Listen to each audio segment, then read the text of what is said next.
Graça e paz do nosso Senhor Jesus Cristo. Deixa eu tirar essa máscara aqui um pouquinho. Boa noite, irmãos. Amém. Louvado seja o nome do Senhor Jesus.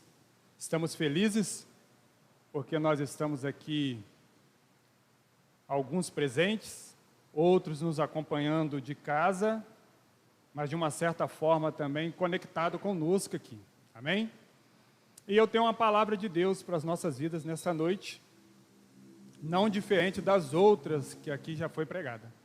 E eu queria convidar vocês, assentados mesmos, a abrir a sua Bíblia no Evangelho de Marcos, capítulo 14, versículo 32 ao 36, enquanto você procura aí, nós vamos fazer aqui uma recapitulação aqui.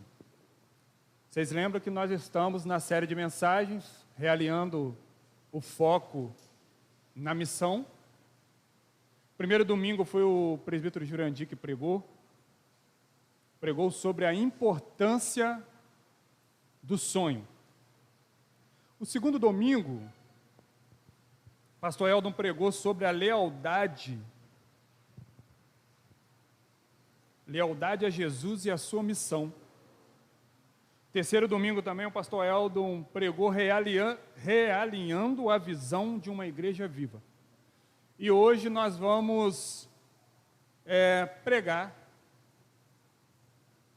realinhando o foco da oração. E isso é muito importante para as nossas vidas, uma vida de oração. E melhor ainda, quando nós estamos vivendo uma vida de oração, mas com foco na missão, e realinhando a todo tempo as nossas orações com a vontade do Pai. E é sobre isso que nós vamos falar aqui nesta noite, tá bom? Nós vamos ler um trecho do Evangelho de Marcos, uma palavra assim que salta aos nossos olhos quando nós lemos, e nós vamos tirar desse trecho da palavra dois ensinamentos muito importantes para as nossas vidas, tá bom? Vamos ler então o Evangelho? Evangelho de Marcos, capítulo 14, versículo 32 ao 36, diz assim a palavra do Senhor. Então foram para um lugar chamado Getsêmani. E Jesus disse aos seus discípulos: sente-se aqui enquanto eu vou orar. Levou consigo Pedro, Tiago e João e começou a ficar aflito e angustiado. E lhes disse: a minha alma está profundamente triste, numa tristeza mortal. Fiquem aqui e vigiem. Indo um pouco mais adiante, prostou-se e orava para que, se possível, fosse afastada dele aquela hora. E dizia assim: Abba, Pai, tudo te é possível, afasta de mim este cálice. Contudo, não seja feito o que eu quero, mas sim o que tu queres. Vamos orar ao Senhor? Pai, nós te louvamos, nós rendemos graças ao teu nome, nós reconhecemos o teu poder sobre as nossas vidas, Pai. E é a tua palavra a qual vai ser explanada neste momento aqui, Senhor. Nós acreditamos no poder que há na tua palavra. E eu lhe peço, Senhor, encarecidamente, que a tua palavra venha ao encontro do nosso coração. Transforma a nossa vida. Transforma, Senhor, a nossa maneira de pensar. Transforma a nossa maneira de orar, Senhor. Pois precisamos orar realinhado com a tua vontade para nós. Então nós te pedimos neste momento, aos nossos irmãos que estão em casa nos ouvindo, que a tua palavra possa quebrar toda a barreira, Senhor, virtual, e que ela possa ir ao encontro do coração dos nossos irmãos que estão distante aqui desse templo, Senhor. Mas que ela possa surgir o mesmo efeito que tem surgido em minha vida, surja também na vida dos meus irmãos. É a tua palavra, e é por ela, e é através dela, que nós vamos aprender aqui nesta noite. Então abra o nosso coração, Senhor. Senhor, que eu diminua neste momento, e que a tua palavra sobressaia em todo o tempo deste sermão. Fala conosco, Pai, porque esse é o nosso anseio nesta noite, e nós oramos assim em nome do seu Filho amado Jesus, amém. Tem costume de ir orando e virando assim, não sei por que isso acontece comigo. Irmãos, qual o cenário aqui do capítulo 14 do Evangelho de Marcos? Esse capítulo 14, ele segue uma progressão cronológica natural, tá? Porque aqui nós vamos ver, dentre todo o capítulo, desde a decisão de Judas de trair Jesus, tomada na quarta-feira, e isso você vai ver aí no capítulo 14, no versículo 1, 2, o 10 e o 11, até a última ceia na quinta-feira à noite, quando Jesus revela aos seus discípulos a relevância e o significado do seu sacrifício pascal, eminente, que estava para acontecer ali há poucas horas. Nós vamos encontrar isso lá na frente, no versículo 53 até o 72.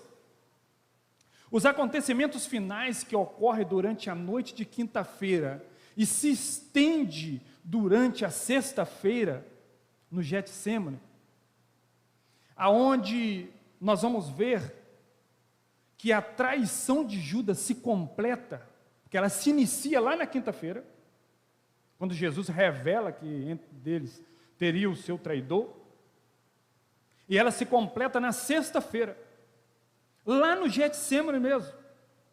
E lá no Getsêmani mesmo, Jesus é preso e ele é levado até Caifás, até o Sinédrio, para ser julgado.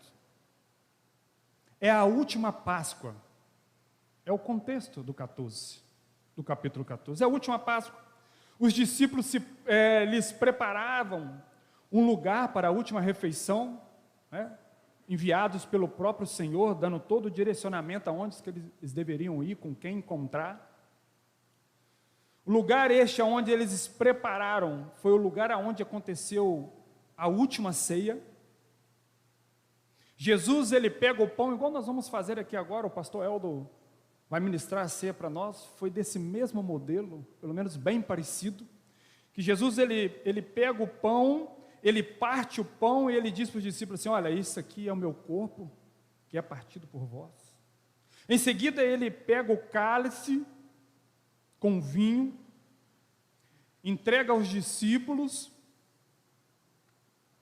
e ele diz assim, bebam, e ele vem com aquela frase emblemática, isto é o meu sangue, que é derramado, o sangue da aliança que é derramado em favor de muitos. E após ele celebrar a última ceia, ter instituído a última ceia, a Bíblia diz que Jesus vai para os montes das oliveiras, o Getsêmani, o lugar de obediência, irmãos. Se vocês não sabem, Getsêmani é o lugar da obediência, porque às vezes nós olhamos para a cruz, para a crucificação, mas nós pulamos o local da obediência, porque a cruz é a oferta por nós, mas antes da oferta acontecer, houve a obediência no jardim do Éden, no jardim das oliveiras, no Getsêmani. Pensa bem se ele pula essa etapa, ele pula a obediência e vai para o Calvário. O que seria de nós hoje, irmãos? Ou quem sabe não teria nem o Calvário. E nós vamos ver isso aqui nesta noite. A Bíblia diz que Jesus estava tão angustiado, inclusive ele diz para os seus 3 discípulos que foram mais à frente com eles, porque aqui também em Getsêmani tem três etapas, né? Judas já não está ali no meio deles, então 11 segue com Jesus para Getsêmani, 8 fica na primeira etapa. Aí Jesus disse, olha, vocês ficam aqui e vocês vão vigiar.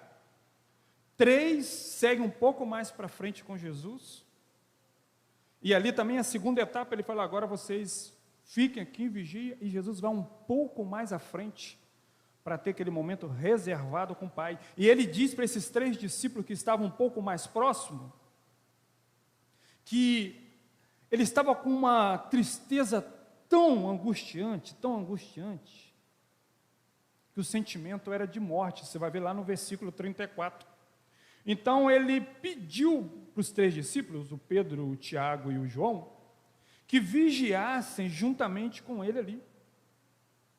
E em seguida ele vai lá para frente, um pouco mais à frente, e é onde acontece essa frase do versículo 36. Que ele diz, Pai, tudo te é possível. Reconhecimento, irmãos. Reconhecimento, ele sabe. Então ele diz, Pai, tudo é possível ao Senhor. Afasta de mim esse cálice. E aqui neste momento dessa frase que acontece o realinhar do foco, porque até então ele está pedindo que afastasse, que o Pai poderia afastar, poderia ser de outro jeito, e ele vai e fala, mas contudo, ele realinha o foco, e às vezes é isso que falta na minha vida, e às vezes na vida dos irmãos, realinhar o foco, porque às vezes o realinhar o foco, irmão, quer dizer que nós temos que largar as nossas vontades, para viver a vontade de Deus. E isso é difícil para nós até na oração, porque já é difícil de vivenciarmos nas nossas vidas. Você imagina então na oração, que é um momento só seu com Deus, dificilmente você vai realinhar o foco dessa forma. Porque às vezes nós falamos assim, Senhor, faça a tua vontade, mas a gente vai com todo cuidado. Faz a sua vontade, mas faz assim, faz assado, faz desse jeito. A gente vai querendo preparar as coisas para o Senhor agir em nossa vida e através da nossa vida. Mas aqui Jesus nos traz uma lição muito impactante. Porque ele fala que o Pai tudo era possível, e a vontade dele naquele momento, e nós vamos aprender o porquê que ele pede para afastar. Porque essa frase, afasta de mim este cálice, vai muito mais além do que a própria cruz. Essa frase, afasta de mim este cálice, ela vai muito mais além do que os açoites, do que o rasgar a roupa de Jesus e jogar a sorte. Vai muito mais além do que levar uma esponja umedecida com vinagre para Jesus. Essa frase, ela vai muito mais além do que a lança que o perfurou. E nós vamos aprender isso aqui, porque Marcos traz isso para nós. O Evangelho de Marcos mostra-nos que naquela noite Jesus orou 3 vezes. No intervalo entre uma oração e outra, Jesus sempre encontrou os seus discípulos dormindo. E aí esses discípulos, e essa atitude dos discípulos, é bem parecida com as nossas atitudes nos nossos dias a dias. Talvez o horário, ou a oportunidade, ou o momento que nós deveríamos estar vigiando e orando, às vezes é o momento que nós estamos despercebidos. E aí, acabamos caindo no laço do inimigo. Não é verdade? Quantas vezes tombamos na nossa caminhada cristã, caímos, erramos o foco, erramos o alvo, e quando você para realinhar na sua mente, você falava assim, se eu tivesse orado mais, se eu tivesse vigiado mais, se eu tivesse lido mais a Bíblia, se eu tivesse vindo mais na igreja, se eu tivesse tido mais comunhão com os irmãos, eu não tinha caído. Só que Jesus aqui, ele faz com antecedência, ele alinha com antecedência. E aqui, irmãos, nós vamos aprender que isso aqui é a humanidade de Cristo, tá? Ele está olhando para aquilo que ele vai vivenciar, e acreditando e crendo e conhecendo o que o Pai pode fazer, e o desejo dele é esse. Deseja que não passasse por aquilo. toda vez que ele ia até os discípulos estavam dormindo. E aí, é nesse momento, lá no versículo 38, se você tiver com a sua Bíblia aberta, não fecha ela, para você acompanhar comigo, você vai ver uma outra fase que nos acompanha durante a nossa caminhada cristã. E às vezes passa despercebido para a gente, que é aquela frase assim: vigiai e orai, para que não entreis em tentação. Na verdade, o espírito está pronto, mas a carne é fraca. Aí o Pedro aqui vivenciou isso na íntegra, porque o Pedro estava cochilando. Quando os homens chegaram lá no Getsêmani para prender Jesus, a primeira coisa que Pedro faz é cair na tentação, arranca a espada e corta a orelha do Malco. Esse é o nosso problema,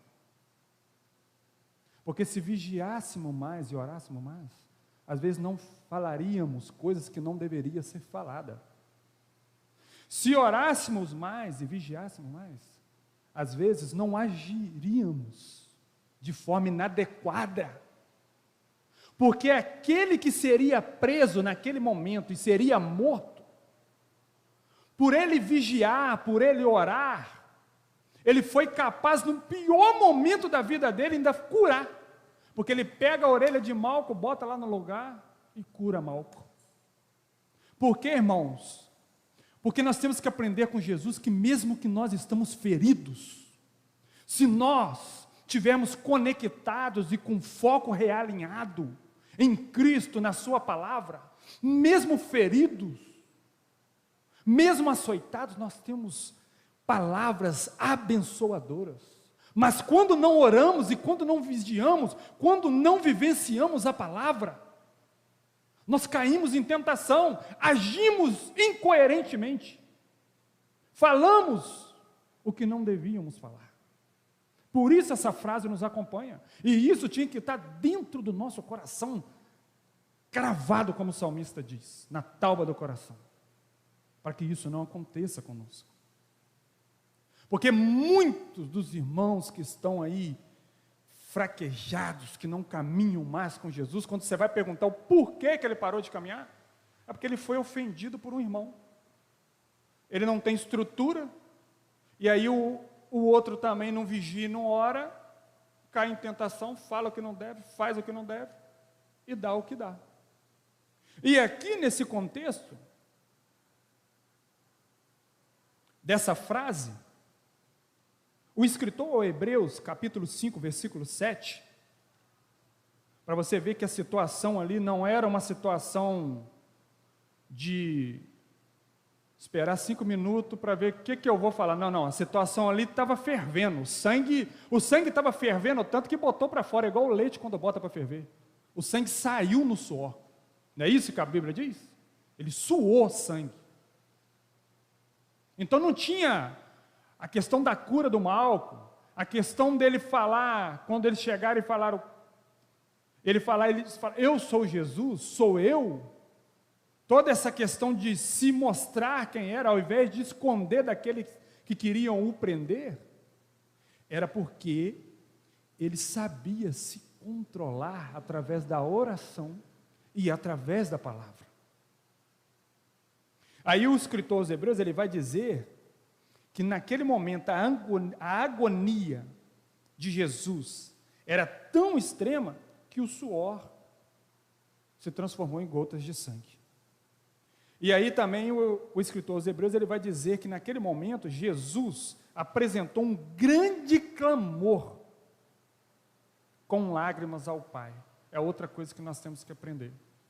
Nós temos que ser transparente para Deus.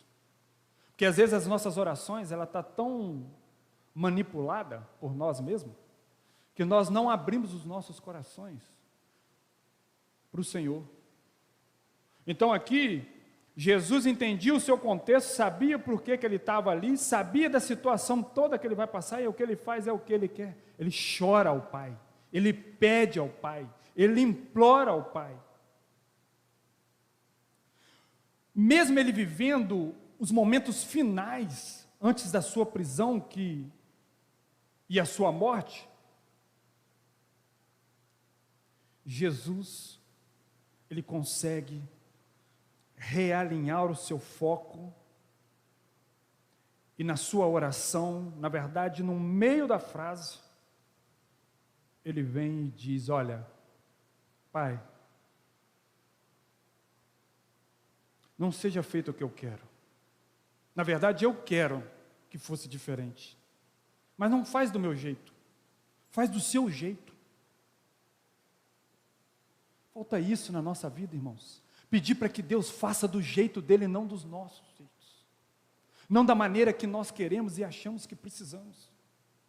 E é nesse contexto aqui, irmãos, que eu quero extrair 2 lições para a nossa vida de oração. E aí, irmãos, quando eu falo vida de oração, eu não estou falando de nós falarmos ou fazer igual os fariseus que iam para as esquinas orar, de maneira que as pessoas pudessem vê-los orando e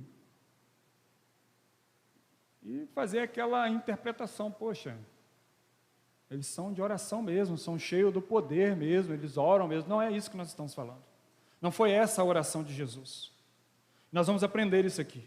A primeira lição, irmãos, se você quiser anotar, anote, por favor, é conhecer a nossa missão.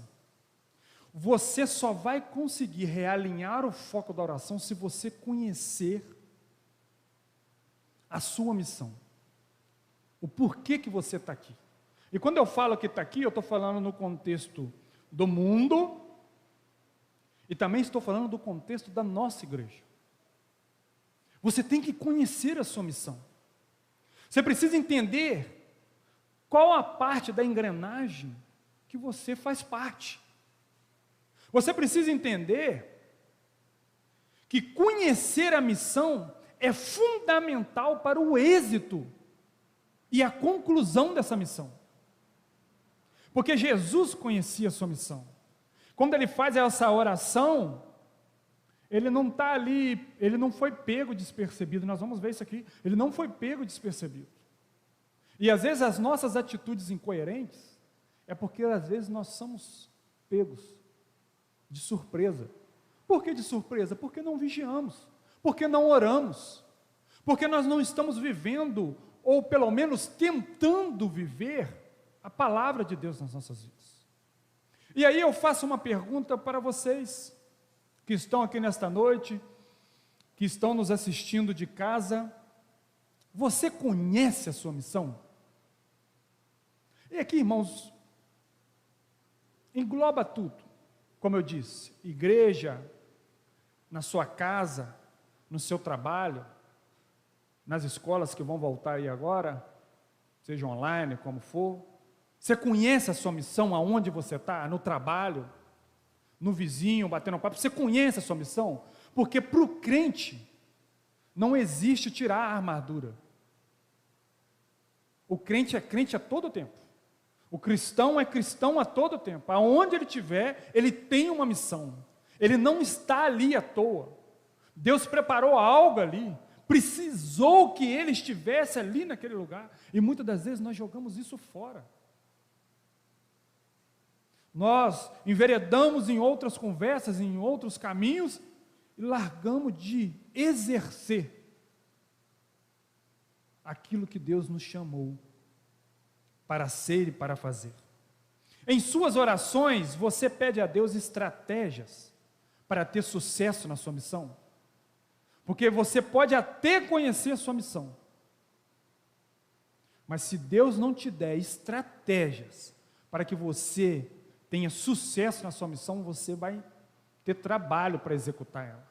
É por isso que temos que realinhar o foco da oração, porque é na oração que nós vamos recebendo do Pai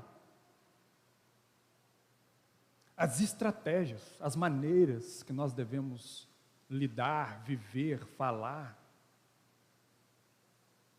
E aí você vive a sua missão.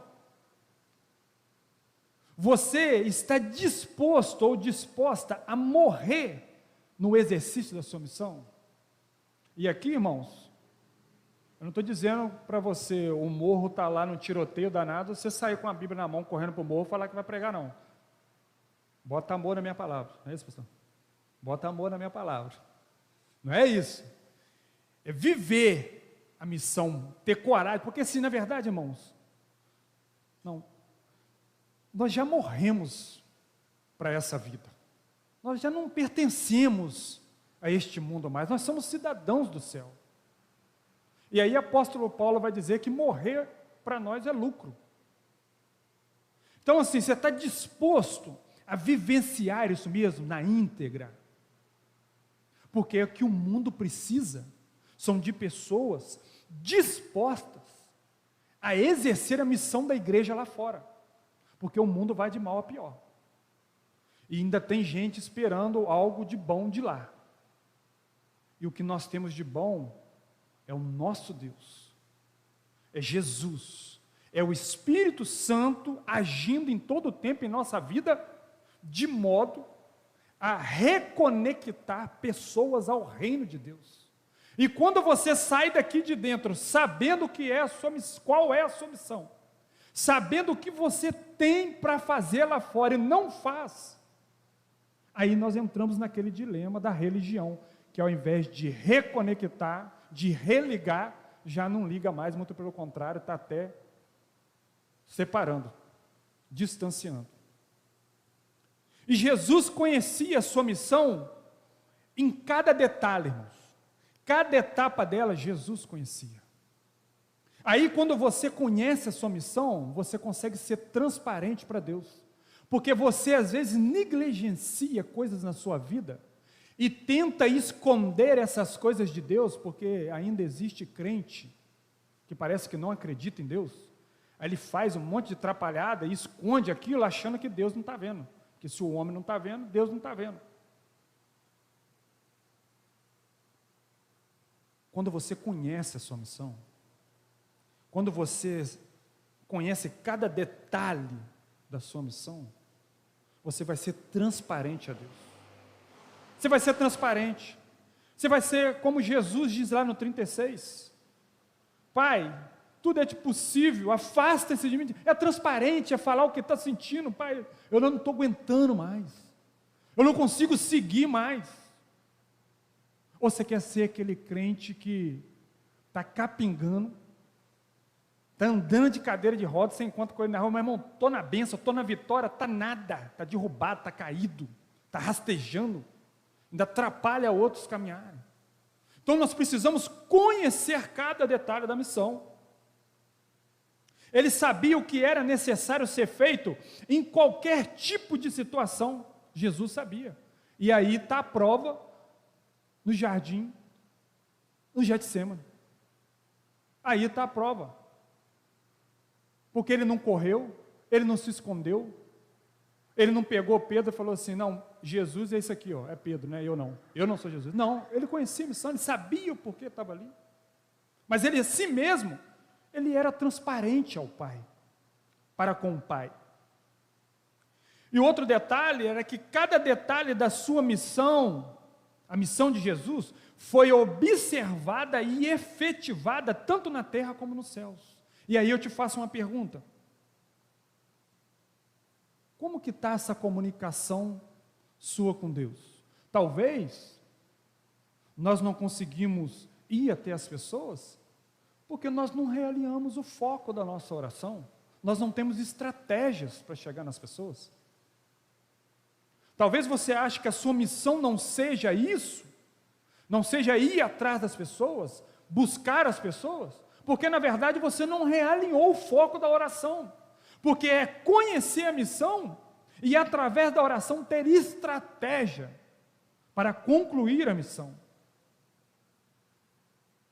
Jesus concluiu a missão aqui na terra, ainda voltará na segunda parte da missão, para nos buscar. E você acredita nisso? Se você acredita, diga um amém em nome de Jesus. Louvado seja o nome do Senhor. A cruz era a pior morte daquele tempo. Mesmo assim, não era a cruz em si que fez Jesus sentir aquele medo mortal. Ó, irmão, parece até um contraditório falar que Jesus teve um medo mortal, não parece? Mas é o que o Marcos está falando aqui. Era uma tristeza mortal. Quem está triste sente medo, irmão. Oh, não tem erro em falar. Ele foi sincero ao pai: pai, o senhor pode tudo, o senhor pode mudar esse negócio, eu sei que o plano é esse, mas o senhor pode mudar, faz diferente.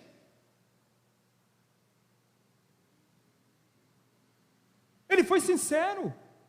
Ele diz, não é a cruz, eu disse no início, não era tudo aquilo que ele passou, os açoites, não era só aquilo fez parte de todo o sentimento mortal que ele sentiu, segundo Marcos, mas não era só aquilo, porque pior do que aquilo, era esse cálice, que Jesus fala aí no versículo 36, aí você vai no versículo 36, aonde está cálice, e risca cálice, faz lá um círculo no cálice, para você poder entender o que é cálice. Porque às vezes você acha que o que você sofre já está demais. Hoje você vai aprender o que é cálice. E aí é o que espera o crente que finge que é crente. Aí é o que espera o cristão que joga tudo para o alto, bate a poeira e se afasta. Vamos saber o que é cálice? O significado de cálice, nesse texto, e aí é a palavra que mais se harmoniza com o texto e com o contexto, e consequentemente com o pedido, porque já que eu disse que não era só os açoites da cruz, mas o cálice que ele deveria experimentar, e experimentaria, e experimentou. Então aqui, nesse momento onde ele fala, afasta de mim este cálice, a palavra aqui que vai se harmonizar com o contexto, e com essa frase, ela tem um significado do derramar da ira de Deus. Aí, irmão, aí o pau quebra de quina, na verdade o pau nem quebra, bate de quina, porque de quina não vai quebrar. Está entendendo? O negócio é pior do que você imagina. Então assim, se está difícil na caminhada, é as fofocas, é não sei o quê, vai se criando um monte de coisa, e você vai falando assim, nossa pai, está difícil, meu Deus, como é que eu vou conseguir? Não, não, fica firme, não abandona o barco não, porque o cálice pode ser derramado a qualquer momento, para aqueles que não acreditam, para aqueles que não creram, para aqueles que vivem de mentira, para aqueles que fingem que oram, que fingem que vivem a Bíblia. É aqui. E aí eu não tenho medo de falar, irmão, porque não é eu que estou falando, é a Bíblia que está falando. Então esse cálice que Jesus pede para afastar, é o derramar da ira divina. E aí lá em 2 Coríntios, capítulo 5, versículo 21, o apóstolo Paulo vai dizer assim, a tristeza mortal que Jesus sentia, era a expectativa de ter de suportar todo o peso da ira de Deus, ao carregar o pecado do seu povo sobre si. Aquele que nunca pecou, se fez pecador por todos nós. Está aí. Era esse detalhe aqui, que ele tinha pedido ao Pai para que se afastasse dele. É dessa forma,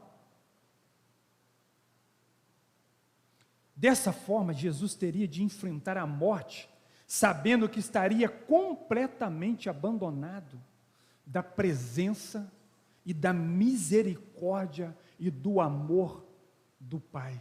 Essa era a preocupação de Jesus. Não era só os açoites, mas era aquele momento que o Pai se viraria, se afastaria do Filho. Aquele momento que o céu escureceu, a pedra se fendeu, e aí vários outros detalhes aconteceram nesse dia. Todo o cálice da maldição divina, por causa do pecado, estava prestes a ser derramado sobre ele na cruz do Calvário. E aí nós vamos ver que realmente é isso que Paulo, que Marcos e outros mais evangelistas, e outros mais discípulos de Jesus, e outros mais escritores, e outros mais comentaristas vai dizer. Por quê? Porque o grito de Jesus na cruz não é o nosso grito todo dia aí, na nossa caminhada. Não é pedindo que tira de mim, Senhor. Não deixa eu passar por isso, Senhor. Jesus não gritou, está doendo. Jesus não gritou, meu Deus, eu não quero morrer, me tira daqui. Qual foi a frase que Jesus gritou? Meu Deus, por que me abandonaste? O abandono era o motivo da tristeza mortal de Jesus na cruz. Esse grito de angústia revela ao extremo o amargor do cálice que lhe foi dado para tomar. E aí, irmãos, é através da oração que teremos possibilidade de reconhecermos a nossa missão. E aí, quando eu falo reconhecer, irmão, porque é impossível que um crente que serve a Deus não saber qual é a missão dele. A primordial. Ir por todo mundo, pregar o evangelho e fazer discípulos do Senhor. Batizar e fazer discípulos do Senhor. Não é isso? Então, para você reconhecer a sua missão, se ela está passando despercebida. Através de uma vida de oração, encontraremos forças para transpor as barreiras que tentarão nos parar. E aí, se em algum momento da sua vida você sente que algo está te paralisando, algo está tomando a sua força, o momento é hoje. Realinhar o foco da oração para que a gente possa avançar. Porque se nós reconhecemos que somos verdadeiramente cidadãos do céu, você vai entender que nenhuma arma terrestre tem maior poder do que a oração. Que a maior arma do crente é a oração. A Bíblia nos diz isso. Precisamos realinhar o nosso foco das nossas orações, e é para ontem isso.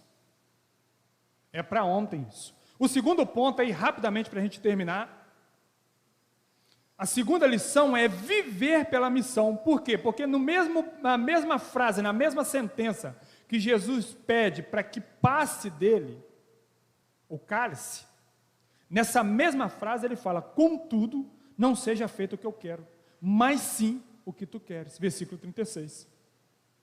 E aí tem um detalhe importante. Jesus veio ao mundo por conta da missão que ele tinha. E aí eu quero te propor algo nesta noite, né? Se você respirar profundamente aí, você vai puxar esse ar, né, que mantém a gente vivo, né? A gente puxa, né? A máscara até atrapalha um pouco, mas é necessário. E aí, se você botar a mão no seu coração, você vai sentir ele palpitar. Isso é um sinal de Deus para você, que Ele tem uma missão para você. Porque todos que terminaram a missão, ou que não têm a missão, já não estão aqui no nosso meio. A nossa vida, ela gira em torno da missão que nós temos. É por isso que vivemos. Nós temos uma missão. É por isso que você levantou nessa manhã e está aqui nesta noite, está aí na sua casa nos assistindo. Esse ar que você respira, o coração batendo, é um sinal, gritando de dentro para fora para você. Eu tenho uma missão com você. Eu preciso de você. Vem comigo, vamos junto. Não é errado falar isso não, irmão. Ele decidiu fazer o que tem que ser feito através de nós. É isso, a Bíblia diz que é através de nós. Então nós fomos criados por uma missão. E Jesus veio a esse mundo para a missão. Viver pela missão é entender o que o apóstolo Paulo vai dizer lá em Gálatas, capítulo 2, versículo 20. Uma frase emblemática para nós também. Olha o que o apóstolo Paulo fala. Fui crucificado com Cristo. Assim já não sou eu quem vive, mas Cristo vive em mim. A vida que agora vivo no corpo, vivo-a pela fé no Filho de Deus, que me amou e se entregou por mim. Você consegue entender isso, meu irmão? Porque se você conseguir entender isso aqui, nós estamos avançando muito, e a passos largos, em direção à missão. Nós não pertencemos a esse mundo. Nós já morremos com Cristo e ressuscitamos com Cristo. E outro detalhe, irmãos, que essa essa lição, essa oração de Jesus vai nos ensinar, é que não há pecado algum em dizer a Deus como nós nos sentimos. Para de mentir nas orações. Precisamos abrir o nosso coração e entender que Deus é aquele que esquadrinha o coração do homem. Por mais que você queira encontrar palavras bonitas para querer explicar o seu pecado para Deus, não vai adiantar. Ele sabe aonde está. Você pode esconder de todas as maneiras. Para Ele, não. Nós temos que ser sinceros. Nós somos humanos, nós somos limitados, nós somos frágeis. A atitude de Jesus em Getsemane, no Getsemane, nos ensina a ser transparente com Deus. E para que nós possamos avançar na nossa missão, reconhecendo e vivendo a nossa missão, nós precisamos ser transparente com Deus. E aqui é preciso entender que não houve nenhum, sabe, irmãos, não houve nenhum conflito quando Jesus fala assim: Pai, passa de mim esse cálice. Não houve conflito. Não há conflito nessa frase, nenhum. Não há conflito entre a vontade divina e os desejos de Cristo em sua humanidade. Isso tem que ficar claro. Por que isso tem que ficar claro? Porque se você for mais à frente um pouquinho mais à frente, Marcos, Lucas, João. Em João capítulo 12, versículo 27, o próprio Jesus vai dizer assim: olha, agora, isso é no mesmo contexto, tá, irmãos? É no mesmo contexto, entende? Agora, está angustiada a minha alma. E que direi eu? Tá, irmão? Ele está perguntando para ele, aquela conversa interna dele. Pai, me salva dessa hora? Aí ele responde: não. O próprio Jesus se perguntando: não. Eu vim precisamente com este propósito, para esta hora. Você está entendendo, irmão? Conhecer a missão. Porque se você conhecer a missão, você vai abrir o seu coração para Jesus, nas suas orações, e você vai contar tudo. Você vai livrar de um peso que está sobre as suas costas.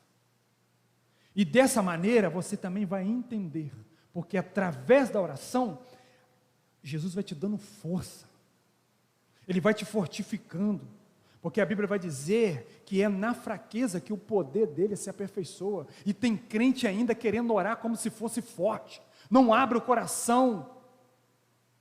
A perseverança de Jesus no Getsemane é algo que devemos ter de maneira bem clara em nossa mente. Devemos trazer esse mesmo foco,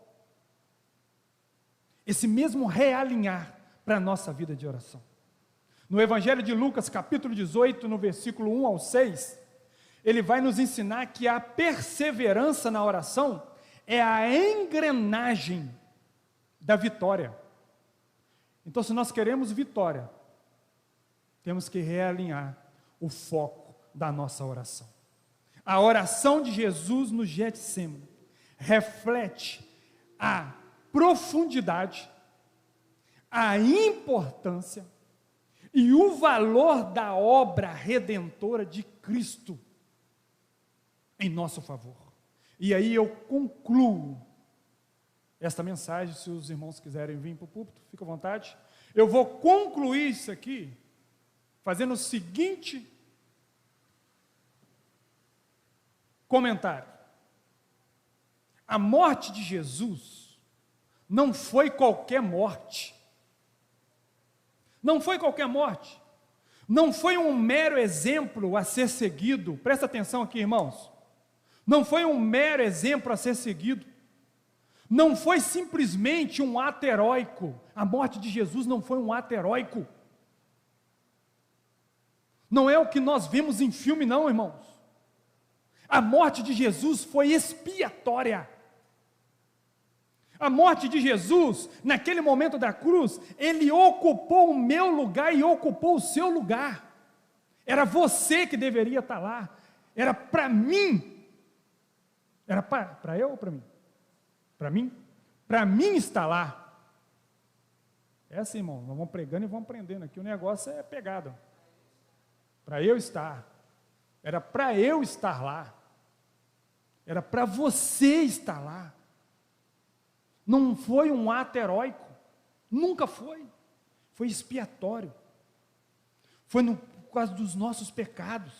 Ele ocupou o meu e o seu lugar na cruz. Jesus realinhou o foco da oração no Getsêmani. E foi até o fim da sua missão. Vamos colocar de pé para a gente orar? E eu te pergunto uma coisa. E você? O que você vai fazer agora? Jesus realinhou o foco dele lá. Ele não queria, mas sabia que era necessário passar. O Pai, o nosso Deus, poderia ter mudado, mas a missão era essa. Talvez o que você está passando aqui nesta noite, eu não sei como você entrou aqui. Eu não sei o que está no seu coração. Eu não sei o que te aflige. Eu não sei o que te faz chorar. Eu não sei quais têm sido as perseguições do inimigo contra a sua vida, contra a sua alma. Eu não sei de que maneira o inimigo tem atacado a sua família, através dos filhos, marido, vizinhos, parentes. Eu não sei qual tem sido a armadilha do diabo, mas de uma coisa eu sei: Jesus morreu por mim, Jesus morreu por você, para te dar direito de viver uma nova vida, e uma nova vida com Ele. E essa nova vida com Ele não quer dizer que você não vai ter problemas. Não é isso que Ele nos ensinou.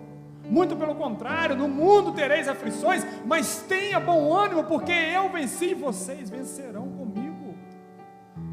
Eu não sei o que você precisa, eu não sei de que resposta, eu não sei se tem alguma resposta para você, porque a resposta para mim é a cruz, é Jesus, é o Espírito Santo agindo na minha vida e me dando direção para que eu possa avançar com a minha missão.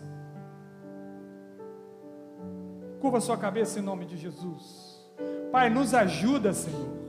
Nos ajuda a romper, meu Deus, com todas as amarras de Satanás. Livra-nos, Senhor, de vivermos uma vida estagnada. Tira de nós a âncora do inferno que nos atrapalha a avançar com a nossa missão neste mundo. Quebra, Senhor, tudo aquilo que nos prende. O Senhor nos deu o direito de viver uma nova vida contigo, uma vida eficaz, uma vida de autoridade com a tua palavra, através da tua palavra, independente do que vamos vivenciarmos de ruim, o Senhor estará conosco. Pai, nesta noite nós oramos, não para que o Senhor passe de nós o cálice da perseguição, o cálice da calúnia, o cálice do desemprego. Nós não oramos para que o Senhor passe nada disso de nós, nós oramos para que o Senhor faça a tua vontade na nossa vida.